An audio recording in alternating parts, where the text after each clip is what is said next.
तो अब तायहॉन के फादर से हॉबिन और उसके साथियों को पता लगा है कि तायहॉन अपने एक दोस्त की वजह से पूरी तरह चेंज हो चुका है। तो अब सवाल ये उठता है कि आखिरकार उस दोस्त के साथ ऐसा क्या हुआ था जिससे कि तायहॉन इतना बदल गया और आखिरकार उसकी कहानी का अंजाम क्या था। तो चलिए देखते हैं कि आखिरकार ऐसा हुआ क्या था। तब हम यहाँ पर डूवोन को देखते हैं जो कि अपने घर पहुँच जाता है और उसके फादर उससे हालचाल पूछने लगते हैं। मेरे घर में 5 कमरे हैं जिसमें से एक मेरे फादर का है, एक मेरी मॉम का, एक मेरे सिबलिंग का, एक मेरा रूम और आखिरी में मेरे रूम के अंदर ही एक छोटा सा रूम जहाँ पर मैं पढ़ाई किया करता हूँ। मेरे डैड एक सेल्फ मेड मैन है तो इसलिए उन्हें मुझसे बहुत ज्यादा एक्सपेक्टेशंस हैं। उन्होंने कहा है कि मुझे भी सक्सेसफुल होना है पर ये बहुत ज्यादा टफ है और फिर भी मैं अपने फादर को डिसअपॉइंट नहीं करना चाहता क्योंकि इससे मेरी लाइफ और ज्यादा मुश्किल हो जाएगी। ना ही मैं ये चाहता हूँ कि मेरी वजह से मेरे फादर की जिंदगी मुश्किल हो क्योंकि मैं उनका अच्छा बेटा हूँ। तब डूवोन पढ़ाई कर रहा होता है और तभी उसे तायहॉन का मैसेज आता है जो कि उसे जिम को क्लीन करने के लिए कह रहा होता है और डूवोन को लगने लगता है कि शायद उसकी ताइक्वांडो क्लास का टाइम हो चुका है जिस वजह से वो वहाँ से जाने लगता है। पर तभी वहाँ पर उसके फादर आ जाते हैं और उसे बताते हैं कि अभी भी 13 मिनट बाकी हैं जिसमें वो और 4 क्वेश्चन सॉल्व कर सकता है। मेरी बात ध्यान से सुनो बेटा,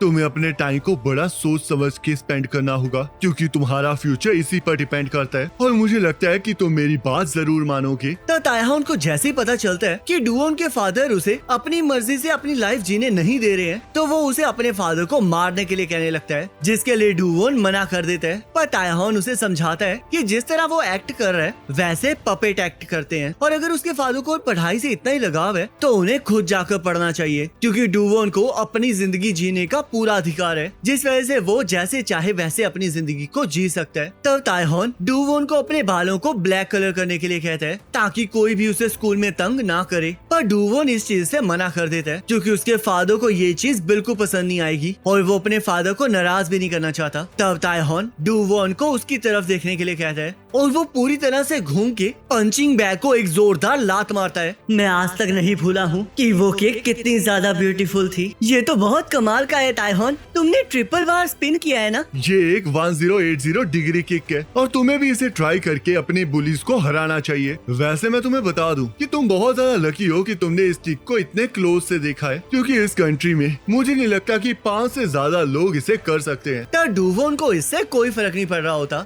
और वो क्रैम्प स्कूल को अटेंड करने के लिए वहाँ से खिसक लेता है। शायद मुझे इसे ऐसा नहीं कहना चाहिए था कि ये 1080 किक का इस्तेमाल कर सकता है क्योंकि इसे तो अभी तक मैं भी परफेक्ट नहीं कर पाया हूँ। ये बहुत ज्यादा पावरफुल किक है पर इसे टारगेट के ऊपर लैंड करना बहुत ज्यादा मुश्किल है। वैसे ये डूवोन भी कितना ज्यादा बेवकूफ है, क्या ये आगे जाकर कभी अच्छे बेटे के अलावा कुछ बन भी पाएगा? ये चीज तो सच में मुझे बहुत परेशान कर रही है। तो अगले दिन डूवोन के क्लासमेट्स फिर से उसे बुली करना स्टार्ट कर देते हैं और उसे अपने ब्राउन कलर वाले हेयर्स को चेंज करने के लिए कह रहे होते हैं जिस वजह से डूवोन मना करने लगता है और वो लोग फिर से डूवोन के ऊपर हमला कर देते हैं। पर तभी बीच में तायहॉन आ जाता है जिसने डूवोन की वजह से अपने बालों को भी ब्राउन कलर का कर लिया होता है जिस वजह से वो लोग रुक जाते हैं और जैसे ही तायहॉन उनसे पूछने लगता है कि क्या उन्हें ब्राउन हेयर से कोई प्रॉब्लम है वैसे ही वो लोग उस चीज से मना करने लगते हैं। तब तायहॉन डूवोन को लेकर वहाँ से चला जाता है और उसे बताता है कि वो आज कोई भी क्लास अटेंड नहीं करने वाला। मुझे लगा था कि ये बहुत ज्यादा पैथेटिक है और ये तो एक पपेट है जो कि वही करता है जो इसे कहा जाता है, तो इसलिए मैंने डिसाइड किया है कि मैं इसे दिखाऊंगा कि फ्री होना किसे कहते हैं। तब तायहॉन डूवोन का मेकओवर कर देता है और उसके बालों को कटवाकर उसके कानों में पियर्सिंग करवा देता है जिसके पैसे भी डूवोन ने खुद ही दिए होते हैं। तब डूवोन को अपने डैड का फोन आने लगता है पर तायहॉन उसे फोन उठाने से मना करता है। तब वो लोग कहीं घूमने जाने के बारे में सोचने लगते हैं और तभी उनके पास 2 लड़कियां आ जाती हैं जो कि उनके ऊपर लाइन मार रही होती हैं। पर तायहॉन उन्हें वहाँ से भागने के लिए कहता है। तो तायहॉन जैसे ही देखता है कि डूवोन बहुत ज्यादा नर्वस हो रहा है तो उसे एक आइडिया आता है जिस वजह से वो उन लड़कियों के साथ घूमने के लिए तैयार हो जाता है और वो लोग कैरोके प्लेस पर चले जाते हैं जहाँ पर डूवोन मजे से गाना गाता है। पर लड़कियों की वजह से वो बहुत ज्यादा नर्वस भी हो रहा होता है। मुझे इस तरह मजे नहीं करने चाहिए क्योंकि मेरे डैड ऑलरेडी 300 बार कॉल कर चुके हैं तो इसलिए मुझे इस टाइम क्रैम्प स्कूल में होना चाहिए और पढ़ना चाहिए ताकि मैं अपने डैड को डिसअपॉइंट ना करूं।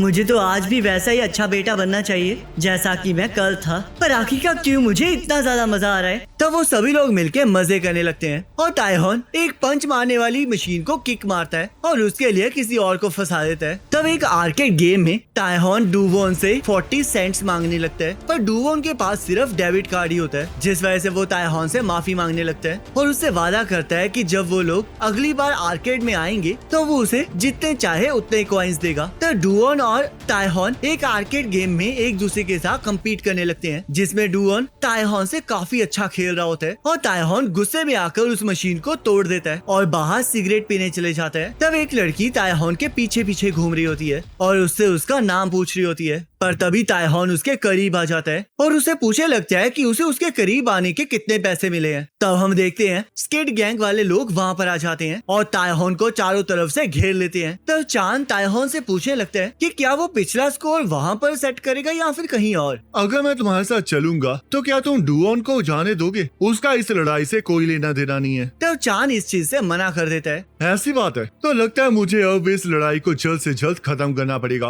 पर मुझे एक चीज काफी ज्यादा परेशान कर रही है। तो क्या तुम मुझे बता सकते हो कि आखिरकार ये लोग तुम्हें कितने पैसे दे रहे हैं? तब उस लड़की को लगने लगता है कि ताइहॉन उससे वो सवाल पूछ रहा है, पर हम देखते हैं ताइहॉन किम से ये सवाल पूछ रहा होता है क्योंकि उसे एहसास हो गया होता है कि किम वहाँ पर सबसे ज्यादा ताकतवर है। मुझे इस बंदे को देखकर ऐसा फील हो रहा है कि ये यहाँ पर अपनी मर्जी से नहीं आया है, तो अब जब ये यहाँ पर आ ही चुका है तो ये अब मेरी प्रॉब्लम नहीं है। तब हम यहाँ पर ताइहॉन का बचपन देखते हैं जहाँ पर वो एलिमेंट्री स्कूल में होता है और सभी लोग ये देख के हैरान होते हैं कि ताइक्वांडो के कंपटीशन में ताइहॉन की लड़ाई हाई स्कूल के एक लड़के से होती है, जिस वजह से सभी लोग ताइहॉन के फादर से पूछने लगते हैं कि आखिरकार ताइहॉन अपनी वेट क्लास में क्यों नहीं खेल रहा है। ताइहॉन के लिए वेट क्लास बिल्कुल मैटर नहीं करती है। क्या आप लोगों ने कभी काइनेटिक एनर्जी के बारे में सुना है? अगर आपको अपने पंचेस और किक्स के अंदर पावर को जनरेट करना है तो आपको काइनेटिक एनर्जी की जरूरत पड़ती है, और अगर आप अपने अपोनेंट से छोटे और हल्के हो तो आपको अपने अपोनेंट से ज्यादा तेजी से स्पिन करना पड़ता है, जिससे कि काइनेटिक एनर्जी बढ़ जाती है और आपकी किक्स पावरफुल हो जाती हैं। और यही रीजन है जिस वजह से मेरे बेटे के लिए वेट क्लास मैटर नहीं करता है, क्योंकि उसके पास स्पिनिंग किक्स का एक्स्ट्रा ऑर्डिनरी टैलेंट है। तो ताइहॉन किम के ऊपर अपनी टांगों से हमला करना स्टार्ट कर देता है और हमें पता चलता है कि ताइहॉन के पास बहुत लंबी लातें होती हैं, जिस वजह से उसके पास स्पिनिंग किक्स का टैलेंट होता है और वो हवा में भी ज्यादा देर रुक सकता है, क्योंकि उसके अंदर लेजेंडरी ताइक्वांडो एथलीट हांसू सियोंग का खून दौड़ रहा होता है, जिस वजह से वो एक गिफ्टेड पर्सन होता है। तब ताइहॉन बार बार किम के ऊपर हमला कर रहा होता है और उसे उसके सवाल का जवाब देने के लिए कह रहा होता है। तब हम यहाँ पर लोगन ग्रेसिया को देखते हैं, जो कि अजीब सी कॉस्ट्यूम पहन के ताइहॉन और किम की लड़ाई को देख रहा होता है और उसे ताइहॉन की किक्स काफी ज्यादा पसंद आ गई होती हैं। इसका टैलेंट तो सच में गॉड गिफ्टेड है।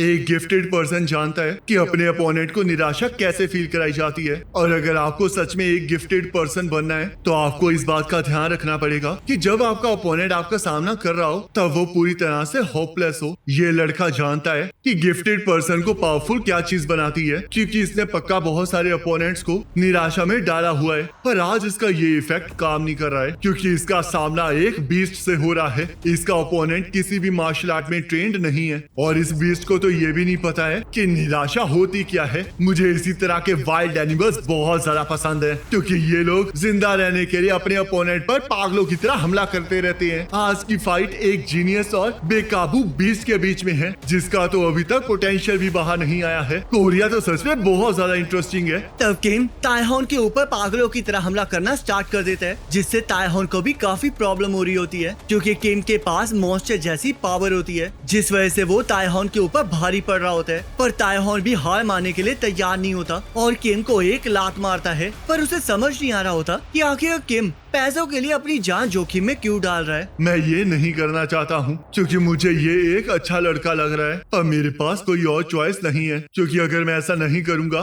तो चांद की मॉम मुझे घर से बाहर निकाल देंगी, और ऊपर से इस टाइम मेरे पास कोई और घर भी नहीं है। तब हमें पता चलता है कि चांद और किम रियल कजन्स होते हैं और वो चांद के घर रह रहा होता है, जिस वजह से चांद को उसकी मजबूरी के बारे में पता होता है और चांद उसे ब्लैकमेल करता है कि अगर वो उसके लिए बंदों को नहीं मारेगा तो वो अपनी मॉम से कह के उसे घर से बाहर निकलवा देगा, जिस वजह से किम को ये सब कुछ करना पड़ रहा होता है। पर वो वहाँ से निकलने के लिए बहुत ज्यादा मेहनत भी कर रहा होता है, क्योंकि उसे ये जिंदगी नहीं जीनी होती। पर अब वो इस जिंदगी में फंस चुका होता है, जिस वजह से उसे ताइहॉन के साथ लड़ाई करनी पड़ रही होती है। मुझे इसे हराने में थोड़ा टाइम लगेगा, क्योंकि ये एक मॉन्स्टर है। तो इसलिए अगर मैं इसके ऊपर लगातार हमला करता रहूंगा तो ये पक्का हार जाएगा। पर मेरे पास टाइम नहीं है, क्योंकि चांद डुओन के पास गया है। तो इसलिए अगर मुझे यहाँ पर ज्यादा टाइम लगा तो उसे मेरी वजह से बहुत कुछ सहना पड़ सकता है, जिस वजह से मुझे ये लड़ाई जल्द से जल्द खत्म करनी होगी। तो ताइहॉन अपनी 1080 किक को किम के ऊपर आजमाने लगता है, पर उसने अभी भी उस चीज को परफेक्ट नहीं किया होता, जिस वजह से किम उसके हमले से बच जाता है और उसे नीचे गिराकर मारना स्टार्ट कर देता है। तो थोड़ी देर बाद हम देखते हैं ताइहॉन बहुत ज्यादा जख्मी हो चुका होता है और सीधा डुओन के पास जा रहा होता है, क्योंकि उसने बाकी सभी लोगों को हरा दिया होता है और अब वो डुओन को बचाना चाह रहा होता है। तो ये लड़ाई ऐसे खत्म हुई है। ये भी एक रीजन है जिस वजह से तुम्हें एक गिफ्टेड पर्सन के साथ नहीं लड़ना चाहिए। पर आखिरकार अब मैं क्या करूं? मैं तो यहाँ पर अपने दोस्त से मिलने आया था, जिस वजह से मैं ये एक्सपेक्ट नहीं कर रहा था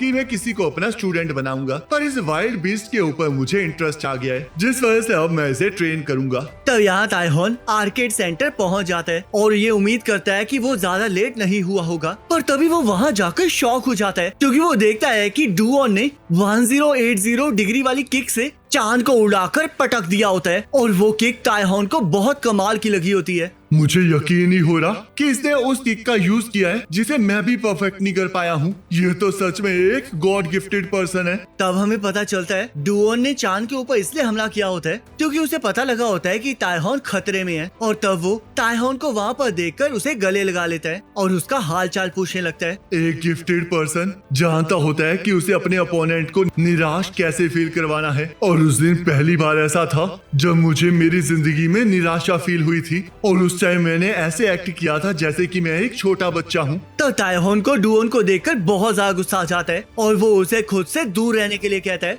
और इसी के साथ ये पार्ट कंप्लीट हो जाता है। अब नेक्स्ट पार्ट का लिंक आपके स्क्रीन पर आ रहा होगा, उस पर क्लिक करके अगले पार्ट को देख सकते हैं।